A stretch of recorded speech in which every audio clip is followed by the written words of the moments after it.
காராக்கை வந்துட்டு ஏன் இதாக இருக்குன்னா, ராத்திரி போகிறவங்கெல்லாம் ஏதாவது ராத்திரி அவங்க எதுக்கோ போவாங்க. அவங்க பாட்டியாக இருக்கட்டும் சரி, அவங்க ட்ராவல் பண்ணி போகும்போது ஏதாச்சும் ஒரு சின்ன இன்சிடென்ட் ஆகுது பட்டுருவாங்க.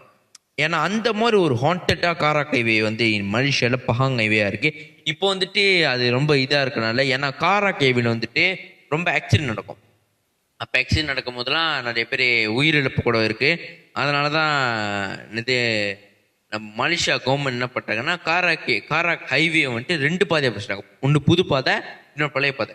புது பாதை ஒரு பிரச்சனையும் இல்லை. ஆனால் பழைய பாதையில தான் அந்த வாக்ஸ் வேகனோட மித்து, அந்த லெஜண்ட் ஸ்டோரிஸ்லாம் நடந்தது. ஸோ அதனால மக்களே, நம்ம சப்ஸ்கிரைபர்ஸ் யாராவது காராக் டிவியில் போகும்போது ஏதாவது கதைகள் இருந்துச்சுன்னா இது செஞ்சு சப்மிட் பண்ணுங்க. ஸ்டோரி அதான் இது சொல்ல மாட்டேன் பாருங்க, ஸ்டோரி லிங்க் சப்மிஷன் 0 ரெஸ்பான்ஸ் இருக்கு. ஸோ யாரும் காலர்ஸ் வர மாட்டேறாங்க. ஸோ தயவு செஞ்சு காலர்ஸ் வந்துட்டு உங்களுக்கு